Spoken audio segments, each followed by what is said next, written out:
ఉండకున్నా దైవనందు ఐక్యములకు అలవాటు పడితే బ్రహ్మనిష్టయందు ఉండకున్నను తనంతట తానే సంకల్ప రాహిత్య స్థితికి మనను సహజంగా నడిపించుకుపోతుంది. అది సహజమైపోతుంది. అప్పుడు మన మనసు యోగ నిద్ర యందు వ్యవసాయం కలిగి ఉన్నదని చెప్పవలెను. యోగ నిద్ర యందు మనసు అంటే యోగములో ప్రాపంచిక విషయాలని పక్కకు పెట్టి యోగములో యోగ నిద్రలో వ్యవసాయం కలిగి ఉందని చెప్పవలెను. ఏది అలవడి సహజమగునో అది వ్యవసాయము. ఏది అలవడి సహజమగును అది వ్యవసాయము. మై డియర్ ఫ్రెండ్స్, వ్యవసాయ ఆత్మిక అంటే వ్యవసాయ ప్లస్ ఆత్మిక. వ్యవసాయాత్మిక బుద్ధి ఏకేహ కురునందన అనే పాయింట్లో వ్యవసాయ ప్లస్ ఆత్మిక అంటే ప్రయత్నించు స్వభావము అని అర్థం. ఈ బుద్ధి ఒకటే, ఏకమే. ఏకమే కురు వ్యవసాయాత్మక బుద్ధి ఏకేహ ఒకటే. ఆ వ్యవసాయానం అంటే ప్రయత్నింపని వారి యొక్క బుద్ధులు అనేక శాఖల కలవి, బహుశాఖ అనేక శాఖలు గలవి, అనంతచ్చ అంతము లేనివి అగుచున్నవి. కాబట్టి ధ్యానంలో కూర్చొని ప్రయత్నం చేయడం అనేది ఎంత అవసరం, దాన్ని అలవాటు చేసుకోవటం మరింత డీపర్ అండ్ డీపర్ లెవెల్లోకి వెళ్ళడానికి ప్రయత్నం ఎలా చేయాలి, అది సహజమైన వ్యవసాయంగా మారిపోవాలి. ఈ విధంగా బ్రహ్మ ఐక్యమునందు అంటే తన లోపల ఉన్న బ్రహ్మముతో ఐక్యమునందు వ్యవసాయ స్వరూపమైన బుద్ధి, వ్యవసాయం అంటే ప్రయత్నించే స్వభావం గల బుద్ధి ఏకంగా నిశ్చలంగా ఈ జ్ఞాన యోగమునందు ఉంటుంది. నిశ్చలంగా ఈ జ్ఞాన యోగములో ఉంటుంది. ఈ బుద్ధి జ్ఞాన యోగంలో ఉంటుంది. మౌన వాక్యయందు వ్యవసాయ సిద్ధి లేని వారు బుద్ధులు నానావిధ విషయాలంపై పరిగెత్తుతుంది.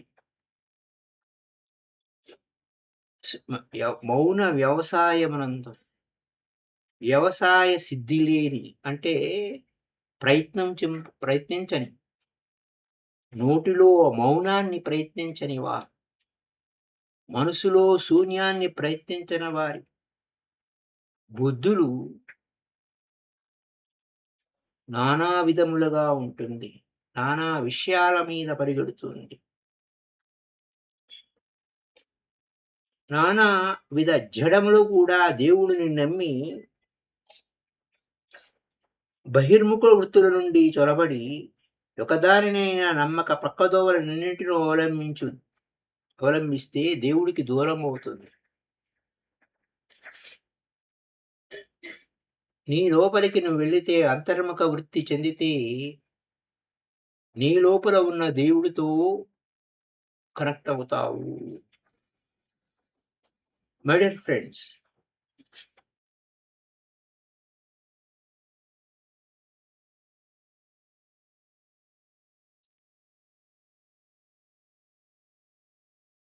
ఎరుకతో ఉందాము, ఎవేరిగా ఉందాము.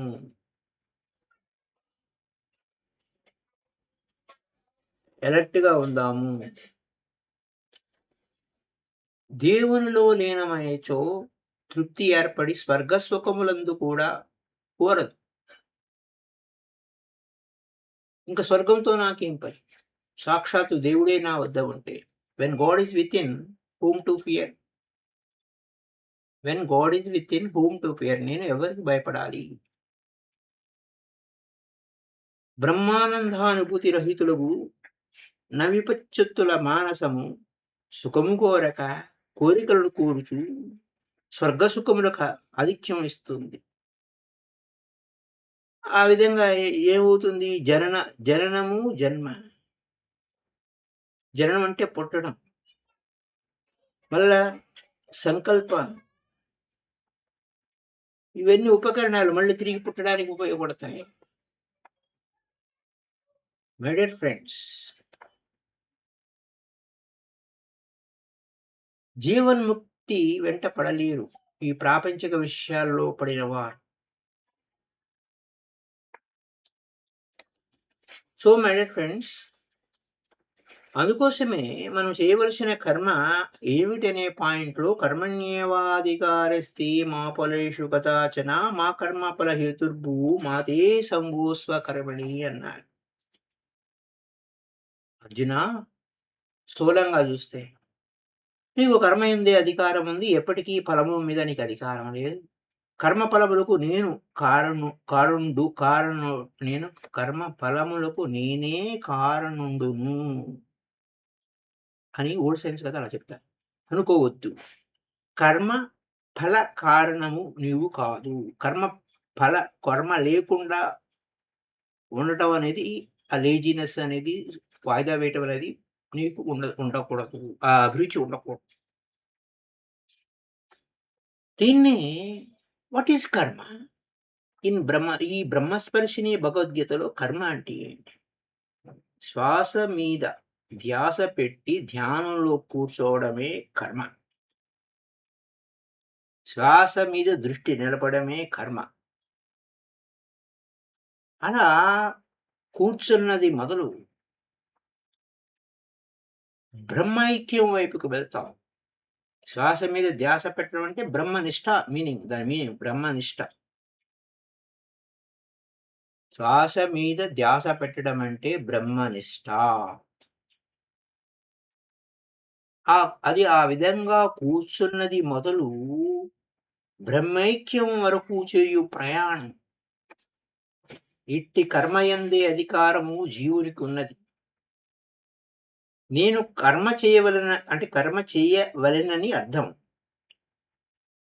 ఫలం బ్రహ్మ స్వరూపము. నేను పలానా పని చేశాను కాబట్టి నేను ఆ బ్రహ్మ స్వరూపాన్ని పొందాను అని అనుకోకూడదు. ఈ బ్రహ్మానందం లభించింది. నేను ఈ బ్రహ్మనిష్ట ఉండటం వల్లనే నాకు ఈ బ్రహ్మానందం లభించింది అని అనుకోకూడదు. స్వయంగా దానంతటికి అదే అట్టి స్థితి కలుగుతుంది. నువ్వు చేసింది ఏమి లేదు అక్కడ. You are not the doer. నేను డూయర్ అంటే మళ్ళా మోసపోతావు. స్వయంగా తనంతటకు దాని అట్టి స్థితి కలుగుచున్నది. నువ్వెంత ఊరకుంటావో అంత మంచిది. ధ్యానములో నువ్వేమి అనుకోవడానికి వీలు లేదు. ధ్యానములో ఆ బ్రహ్మనిష్టలో అనగా ఆ శ్వాస మీద ధ్యాసలో ఎరుకతో ఉంటే ఎంత ఊరక ఉంటావో అంత మంచిది. ఇక నేనేమి చేయవలెను? ఆ బ్రహ్మమే నేను గదా అని సోమరితనం పొందడానికి వీలు లేదు. అలా సోమరితనం లేకుండా సమయం తీరిక సమయంలో అన్ని వేళలా ఎప్పుడు వీలైతే అప్పుడు తీరిక సమయం చిక్కినప్పుడల్లా ఆ బ్రహ్మనిష్టలో ఉండు. అంటే ఆ శ్వాస మీద ధ్యాస పెట్టు. ఈ శ్వాస బ్రహ్మనిష్టలో అనబడేటువంటి ఆ కర్మను చేస్తూనే ఉండాలి. That is authenticity to do your work. What is doing your work? Observation of moving breath. That's all. Observation of moving breath. Breathe in and breathe out. శ్వాస అనుసంధానమే అనేటువంటిది ఈ బ్రహ్మస్పర్శిని భగవద్గీత. అదే చేయవలసిన కర్మ. అదే అధికారం నీకున్నది. ఎంత సమయం చిక్కితే అంత సమయ సాధన. ఎంత సమయం చిక్కితే అంత సమయ సాధన. శ్వాస సాధన. శ్వాస మీద గురిపెట్టే సాధన. అభ్యాసం చేసే కొలది అద్భుతమైన అనుభూతులు మనకు వస్తాయి my dear friends. This is the key. తీరిక సమయమునందెల్లను అంటే ఎప్పుడు తీరిక దిక్కితే అప్పుడు బ్రహ్మనిష్టయందు అనబడు కర్మ చేయుచూనే ఉండుము. సంకల్ప శ్వాస చిదాభాసలు రహితమై అనుభవమునున్నచో, సంకల్ప శ్వాస చిదాభాసలు రహితమైన అనుభవమునున్నచో ఇట్టి అనుభవమునే ప్రస్థానత్రయం నందు బోధించినందున సకల వేదములను మతములను అర్థమొకటియే కాక తప్పుడు అర్థములు చెప్పిన వారి బోధలో పొరపాట్లను కూడా గుర్తించగలం. శ్వాస మీద ధ్యాస పెడితే సకల వేదల అర్థ సారాంశములన్నీ తెలుస్తాయి. నువ్వు వేదం చదవక్కర్లేదు అన్నట్టు చెప్తున్నారు ఈయన గురువు. సంకల్ప శ్వాస చిద ఆభాసలు రహితమైన అనుభవం ఉన్నచో ఇట్టి అనుభవమును ప్రస్థానత్రయమును బోధించినందున సకల వేదములను మతములను అర్థమొకటయ్యే కాక తప్పుడు అర్థాలు చెప్పిన వారి బోధలోని పొరపాటు కూడా గుర్తింపగలుగుతాం. దాని పట్ల ఏమర్థమవుతుంది? సత్యము దృఢమవుతుంది. సత్యవాక్కులో స్థితమవుతాము. సత్యం దృఢపరచగలము. కర్మ విశేషమధికృత కర్తభ్రిః క్రియత ఇత్యాధికారః. కర్మ విశేషము అధీకరించి కర్తృభిః కర్తలచే క్రియతే చేయబడినది కనుక అధికారము కర్మణి దేని మీద ఉంది? కర్మ మంది ఉంది. ఏమిటా కర్మం? శ్వాస మీద ధ్యాస పెట్టడమే.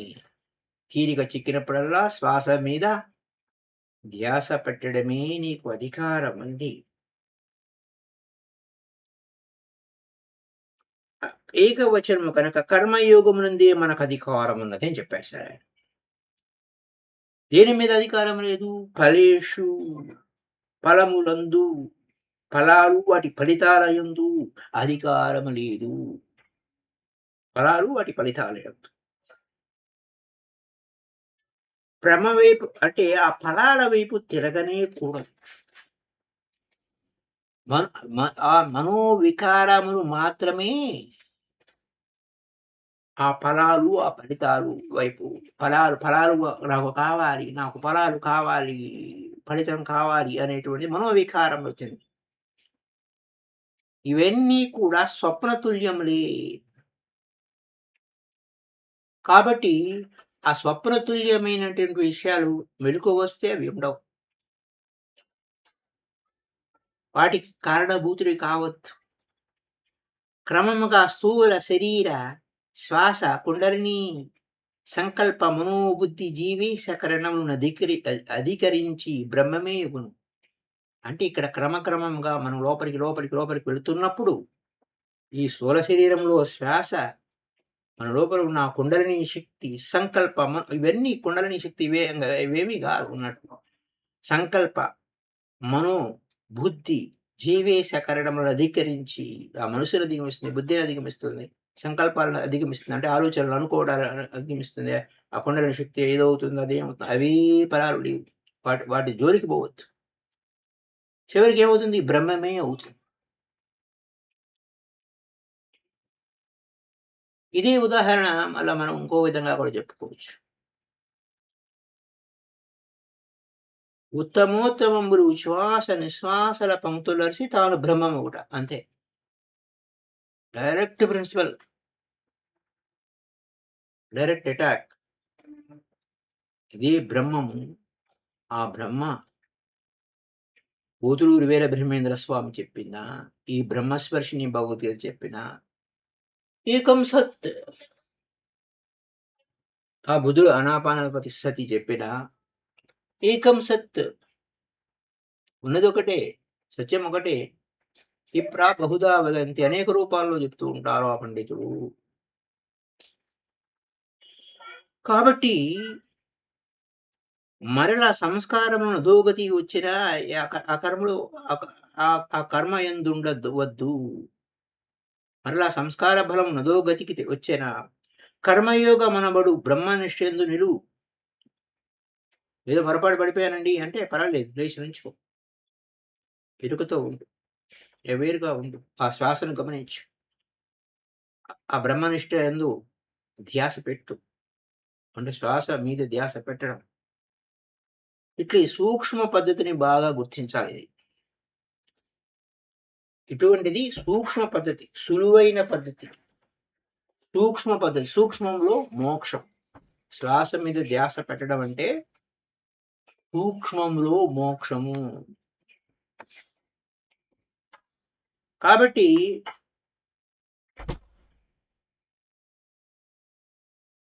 100% నిఘా ఉంచాలి.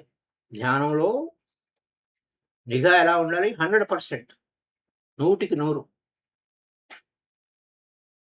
మనం చేయవలసిన బుద్ధి యోగస్థః కురు కర్మాణి సంగం త్యక్త్వా ధనంజయ సిద్ధ్య సిద్ధు సమో భూత్వా సమత్వం యోగ ఉచ్యతే అనే పాయింట్ మీద చెప్పుకుంటాడు.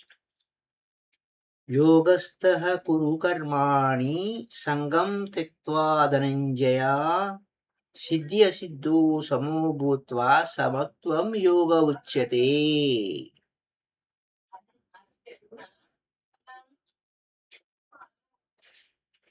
మనకి 100% 100% 100% 100% నిఘా ఉంచాలి శ్వాస మీద. అలా నిఘా 100% నిఘా ఉంచటమే యోగము నుండి చేయవలసిన కర్మ జ్ఞప్తి ఉంచుకోవాలి. యోగమునందుండి చేయునట్టి కర్మలే సుకృతములు. సిద్ధి అసిద్ధులనాత్మధర్మములు. బ్రహ్మానందము సహజం. సిద్ధి జరగొచ్చు, అసిద్ధి జరగొచ్చు. అవి అనాత్మ ధర్మములు. ఆత్మ వైపుకు ఎళ్ళని వాడి పరిస్థితి.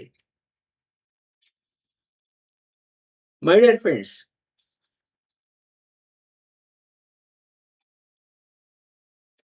బ్రహ్మానందము సహజము. లేని దానికి ఎంత ఎతికినను శ్రమయే కాని దొరకదు. లేని దానిని ఎంత ఎతికినను శ్రమయే. లేనిది ఎక్కడ దొరుకుతుంది? దొరకనుగాక దొరకదు. ఉన్న బ్రహ్మమే. ఉన్నదే బ్రహ్మం. దాని మీద నిఘా ఉంచుటే జీవన్ముక్తికి దారి. బ్రహ్మము ఉన్నదొకటే బ్రహ్మం. బ్రహ్మమనంగా వేరే పరదేశము లేదు. బ్రహ్మమనంద తనలోనే ఉంది. అన్నట్టు ఇక్కడ కీ పాయింట్ ఏంటంటే బ్రహ్మానందం సహజము. బ్రహ్మానందం సహజము. లేని దాన్ని ఎంత ఎదిగినా శ్రమే కాని దొరకదు. ఉన్న భ్రమపై నిఘా ఉంచుటే జీవన్ముక్తికి దారి అని గుర్తించి గురుకీలలో నిలిచి అనాత్మను జడంగా చేసి చిదానంద జలదియగు ఆ బ్రహ్మములో మునుగుటే మన కర్తవ్యము. చిదానంద జలదిలో మునుగుటయే మన కర్తవ్యం. అర్జున, ఈ బుద్ధి యోగమునకు బ్రహ్మమునకు సమీపము, కర్మకును బ్రహ్మమునకు చాలా దూరం. బుద్ధి యోగమునకును బుద్ధి యోగం ఏంటి? బ్రహ్మమునకు సమీపంగా ఉంటుంది. కర్మమును బ్రహ్మమునకు చాలా దూరంగా ఉంటుంది. మరి ఈ యొక్క సత్యం వైపుకి వెళ్ళటం అంటే బుద్ధి యోగము చే రక్షణ నొందుము. దీనికి వ్యతిరేకమైన ఫలమునకు కారణమైన వారందరూ కృపుడులు. అంటే వారిని వారు మోసపుచ్చుకుంటున్నారు. దుఃఖేన ఈతే ప్రాప్యతి దూరం ఇత ఇన్ గతౌ దుఃఖేన దుఃఖము చేత ఇయతే ప్రాప్యత పొందబడుతుంది. ఇది కనుక దూరం. దుఃఖం చే పొందబడినట్టు కర్మ బ్రహ్మానందంగా దూరం అయిపోతుంది. నువ్వు బ్రహ్మానందంలో ఉండవు ఇంకా. ఎడో దూరం వెళ్ళిపోతావు. మరి ఇలాంటి కర్మ బుద్ధియోగం కంటే నీచమైంది. కల్పతే కుటుంబ పీడనేనా, ఆ కుటుంబాన్ని పీడిస్తూ జీవయానం చేస్తూ అనే విషయం, కుటుంబాన్ని పీడించేవాడు బ్రతుకుట కొరకు సమర్థో భవతి, సమర్థుడగుచున్నాడు కనుక కృపణుడు, అంటే తన కుటుంబాన్ని పీడించి అయినను బతక సమర్థుడైన వాడు కృపణుడు. ఇట్టి కృపణులు బ్రహ్మానందమునకు వ్యతిరేకమైన ఫలాలు పొందుతూ ఉంటారు. కర్మబంధములను తెంచివేయు జ్ఞాన యోగమే, కర్మబంధాలను తెంచేటువంటి జ్ఞాన యోగమే బుద్ధి యోగము. జ్ఞానమే కర్మబంధాలను విడిపించి రక్షిస్తుంది. కృపణులు చేయు కర్మలు దుష్కృతములు. ఈ విధంగా అనేక విషయాలుగా ఆయన బోధిస్తూ ఉన్నాడు. సో మై డియర్ ఫ్రెండ్స్, ఇప్పుడు ఆ బ్రహ్మస్పర్శిని భగవద్గీతలో ఏ విధంగా ఎరుకతో ఉండాలి అన్న జ్ఞానం మనం కలిగి ఉండాలి. అయితే ఈ విషయాన్ని మనం అభ్యాసం చేస్తేనే పొందుతాం. అభ్యాసం లేకుండా ఉపయోగం లేదు. సో మై డియర్ ఫ్రెండ్స్, మీకు అనుకూలమైన సమయం ఏమిటో కొంచెం తెలియచేయండి అని అదే పనిగా చెప్తున్నా, మీరు ఎటువంటి కామెంట్స్ రూపంలో ఏమి తెలియచేయడం లేదు. ఈ సమయం మీకు అనుకూలంగా కాకపోతే మరొక సమయంలో లైవ్‌లో మనం పాల్గొనడం వల్ల మనకు ఎక్కువ ఉపయోగం ఉంటుంది. ఏమైనా డౌట్స్ ఉన్నా మీరు కామెంట్స్ రూపంలో తెలియజేస్తే సమాధానాలు ఇవ్వడానికి అవకాశం ఉంది. సో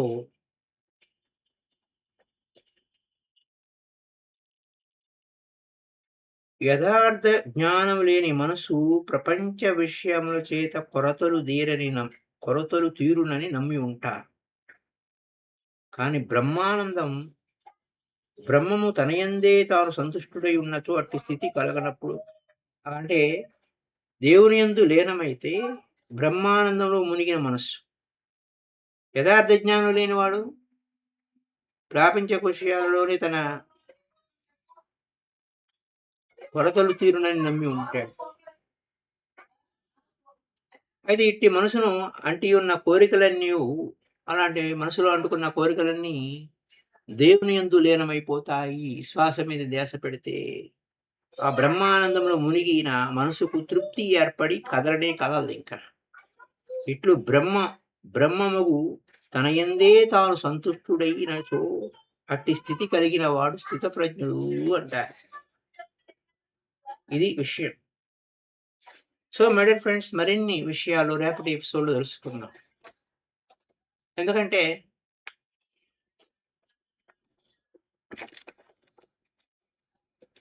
ఈ లైవ్ ప్రోగ్రామ్‌లో మీరు పాల్గొనడానికి సమయం చిక్కకపోతే, మనకు అనుకూలమైన సమయంలో చెప్పుకోవడం ఉత్తమం. Thank you. Thank you. Thank you.